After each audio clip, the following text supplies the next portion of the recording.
feeling like I'm Akademiks.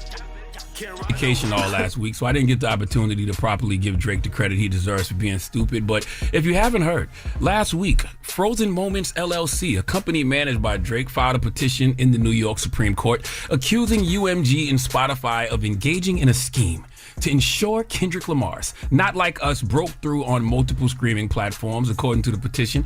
Aubrey Graham claimed woman. Because Drake not only said Kendrick was beating on her, he said that Dave Free, Kendrick's business partner and friend, was the real father to one of Kendrick's kids. So if you're going to accuse somebody of defamation, you must first make sure you too aren't guilty of defamation, okay? That's a valid point. It's a very valid point. Now, granted, Drake isn't suing, and this is what's lost in it, but I keep saying this is the messaging. Drake isn't suing, or his petition isn't even showing an intent to sue Kendrick Lamar. You get what I'm saying? It has an intent to sue Universal. And this is like this slight dishonest way of how people are talking about this. While I completely agree, right? If we're getting to, oh, you said something wrong about me in a rap song, Kendrick Lamar's wife, or girlfriend, or baby moms, whatever you call her, she could 100% file a lawsuit against Drake because, yo, bro, you said these things, and let's say if those things aren't true, or even if maybe it is true, but if there's no proof of it, or they solemnly believe Drake doesn't have the proof, hey, you're defaming me, and I'm not a public figure. That's another thing, remember I told you about defamation. In defamation laws, when you're a public figure, and I said this specifically with Meg Thee Stallion, when you're a public figure, there is no reasonable expectation of, not necessarily privacy, but people to not, you're part of public discourse. So someone commenting on your appearance, someone commenting on your art, your skill, your talent, it's all for the, it's par for the course. Now it gets a little tricky. I'm not going to say saying someone's a woman beater, even if they're popular, isn't in the realm of defamation. But if someone says, yo, you're fat, you can't just be like, you defame me, or you can't be like, yo, this guy's a bitch. That's your opinion, and you're a public person, even if it does hurt your your career. Kendrick Lamar's wife would have the best argument to say, I'm not a public figure. I'm just not. I'm a private citizen that isn't publicly available, or there is no public discourse about me that I've exploited myself. And someone bringing me into the limelight, especially in a way that might be damaging to whether me and my kids, that easily opens up me to the damages that I would claim in court in a defamation suit. So I agree here, right? But again, this is a great sleight of hand that the entire media landscape been doing. Okay, you're making a good point with the Kendrick wife shit, but Drake is not saying he's going to sue Kendrick. He's suing UMG, claiming UMG's promotion is the defamation. He's claiming UMG used illegal tactics. He's not suing Kendrick. So that's a sleight of hand. Drake saying that Kendrick defamed him is indeed the pot calling the kettle beige, but that's not even why. Drake never said Kendrick defamed him. Drake said Kendrick made a song that contained defamation, right? But he's saying the exact allegations is that the company released it and then promoted it. And that's why because if Kendrick made the song without it being released, at least per his petition, he's claiming he wouldn't care, right? Which, obviously, and I'm going to also be fair, some people feel like that's a way to skirt around the real person you want to sue. Like, you want to sue Kendrick, but you don't want to get too much heat, which I think he's getting heat already, but that might be a point too. I'm giving him Donkey of the Day. Okay, I'm giving him Donkey of the Day because Drake is proving without a shadow of a doubt that he simply doesn't understand culture. I used to debate with my man Glasses Malone. Drop on the clues bombs for Glasses Malone. You can listen to his No Ceilings podcast on the Black Effect iHeartRadio podcast network. I used to debate with Glasses when he would say things like, Drake isn't hip hop. He would say Drake is not culture. Glasses would actually say Drake is Madonna. He's pop. He's manufactured. And after this lawsuit, I have to say, I agree. Because Drake doesn't understand how any of this works. Number one, Not Like Us was very popular. Okay, it's still very popular. It was an instant smash. All right, Not Like Us isn't just a hit record. It's a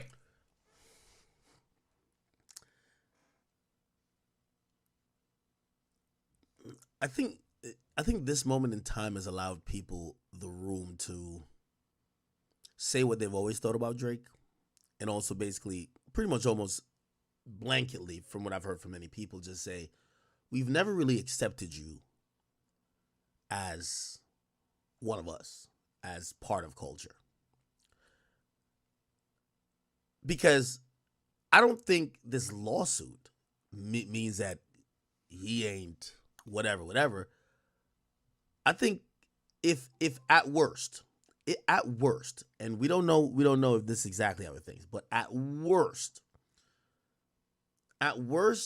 this might just show that maybe Drake is caught up in his own bubble, just like every big artist gets to the point where you may lose a little bit of a touch with what the regular folk is saying.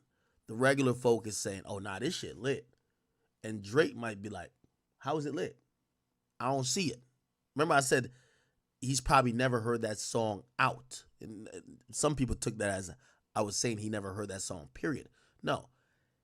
He's never been in a public setting, a party, a club, an event, and they played it. So that's almost creating the, like, you control the atmospheres that you're around, and out of respect to you, because you're so popular, they won't even fuck with you to play that song. So you never see it. But if any of y'all have been out and see that song getting played, you see how there's a vitriol reaction to it, right? It's like a really vibrant reaction. And I think that is something, it's not only to Drake, it's about artists that get to a certain level. Wayne at a point, even though maybe you could argue that Wayne was always just out of touch, when Wayne got to that extremely high point, like, he lost touch with everything.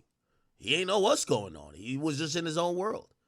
Most artists you hear get to that bubble, they lose real contact with the common folk because their entire environment and their entire ecosystem is really curated and manicured, right?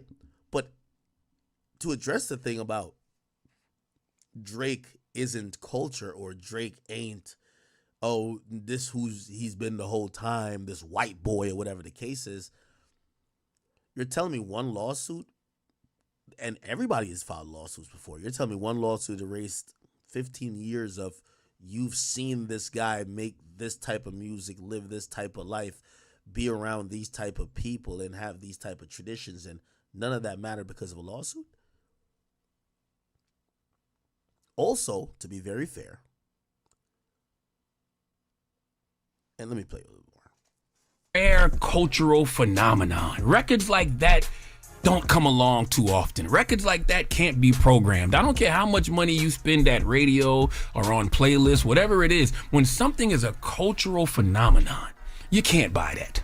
Okay, you can't buy culture, Drake. Not Like Us was a cultural identifier for a whole coast. I wouldn't be surprised if California made the state motto, they Not Like Us one day. Right now, their state motto is Eureka. So they need an upgrade, okay? And They Not Like Us would absolutely be a better motto, but that's what Drake doesn't understand, because Drake is absolutely one of the biggest artists in the world, okay? He has a cult-like following. Not just a cult-like following, he has some of the most loyal D-riders on the planet. In fact, drop on the clues bombs for Drake's D-riders. There are people amongst us who sit on Drake's penis the way Drake was sitting on the CN Tower on the Views album cover, okay? But even with Drake's huge fan base, don't think for 1 second, whatever the label UMG was doing to promote, Not Like Us, they were doing the same thing for you your whole career. Okay, if one of those diss records you put out would have taken off and been a cultural phenomenon like Not Like Us, the record label would have pushed that too.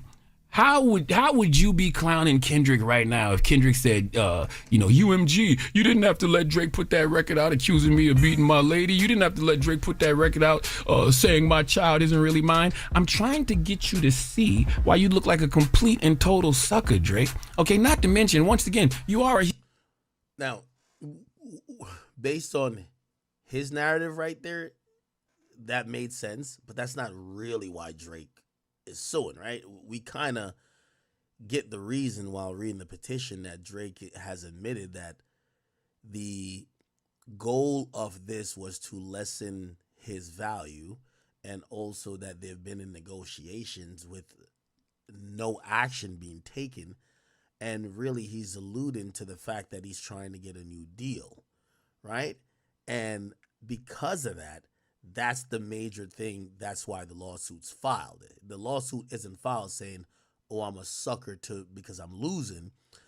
The lawsuit filed is because, hey, we think that you're doing things to gain a favorable edge in a negotiation that we believe is not only unethical, but is a bad business practice that should be regulated and is illegal, right? That's kind of what he's asserting.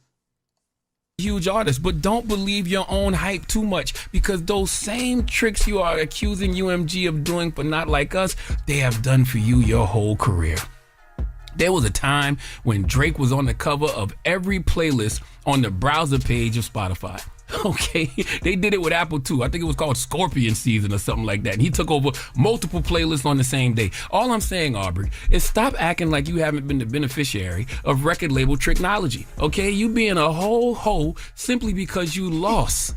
Simply because Kendrick Lamar kicked your ass lyrically, mentally, spiritually, and emotionally. And anybody acting like this is anything more than Drake's feelings being hurt, you a hoe too. Now, as I said, there's a sleight of hand going on in the media with how they're discussing this. And again, the sleight of hand is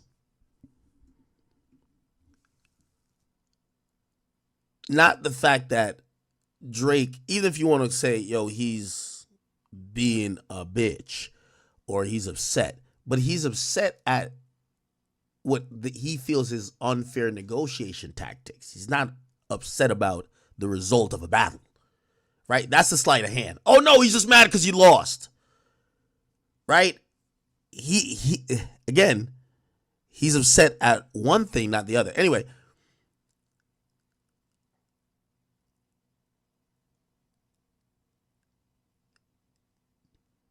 I'm gonna give an example. Charlamagne works for iHeartMedia. That's the company that Breakfast Club is owned by. If there was an allegation about Charlamagne that, remember, they own several hundred radio stations. Say they kept platforming someone that was saying these allegations about Charlamagne in Charlamagne's negotiation year. And they were pushing this person to another radio station, another radio station, another radio station. And now Charlamagne, if he was asking for X amount of dollars, they then say you're only worth X divided by 3. And then he was also trying to do some other stuff with some book stuff over here. And then they're saying, well, I ain't gonna lie, like it's looking kind of hot for you right now because that's happening. And then he's looking at this to say the major source of why this is going on is because of the company I work at and them wanting to try to devalue me. I'm pretty sure he would file legal notice too. I mean, Charlamagne has definitely sent legal notices to people who have lied on him about things. Right? Yo, cease and desist. Stop fucking playing with me.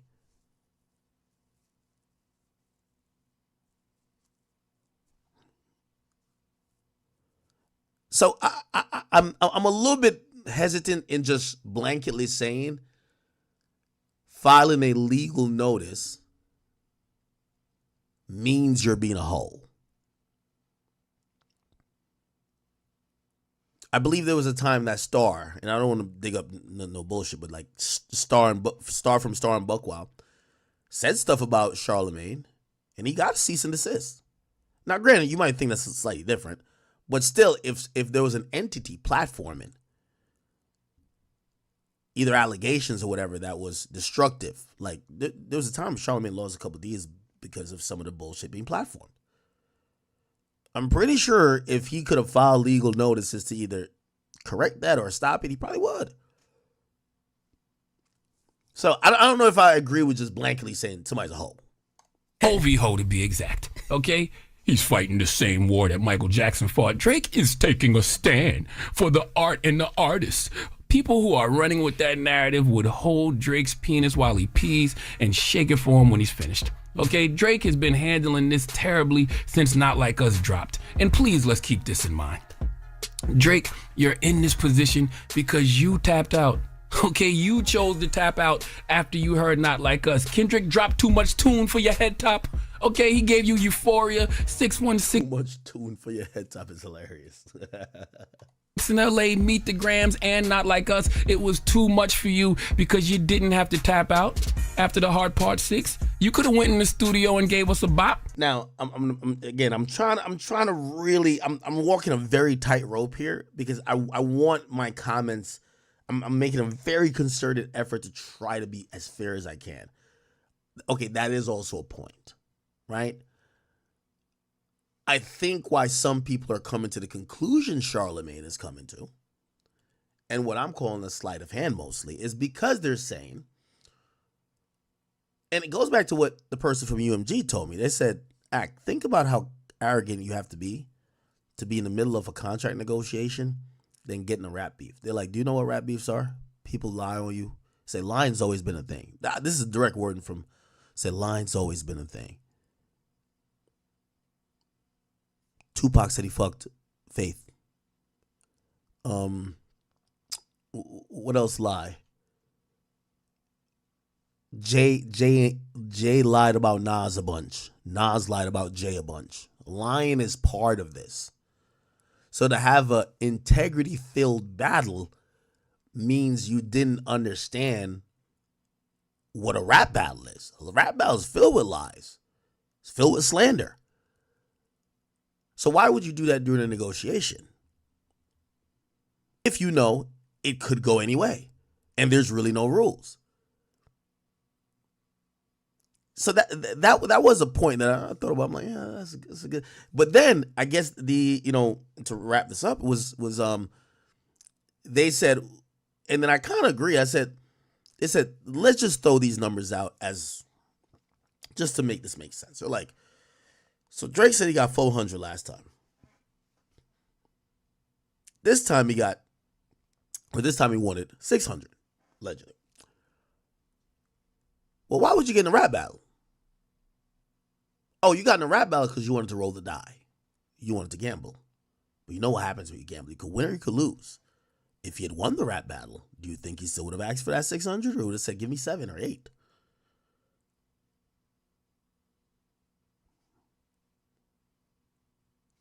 People think that you lost. What happens when you lose in a casino? You don't leave with the 600. You might only have, maybe luckily, 400 again, or maybe 300. And that did make a little sense because, if you think about it, if Drake did win, you get to ask yourself, does he file the lawsuit? What do you guys think? I don't know. Still Damaging Allegations. Still was a really popular song. Anyway, let's keep playing this. You the bop guy. You could have got with some ghostwriters, went in the studio and wrote a hit to combat Not Like Us, but you chose not to. You tapped out. Kendrick won, and he told you to squabble up, not lawyer up, but you chose to get the lawyers because you lost the squabble. Please give Aubrey Drake Graham the sweet sounds of the Hamiltons. You are the donkey. Series he's doing. He got the 10-year anniversary of Forest Hill Drive coming in a couple of weeks. Yeah. Just announced Dreamville. just announced Dreamville Fest. Like, yo, nostalgia will bring you back. You have that much history in the game, Drake. But right now, you need to take a break because this Kendrick tidal wave ain't stopping no time soon. What was Michael Jackson fighting for? Oh, they said they were taking Michael Jackson down because he owned. Okay. Interesting. There's a lot of responses to this. Let me see if I can play a few.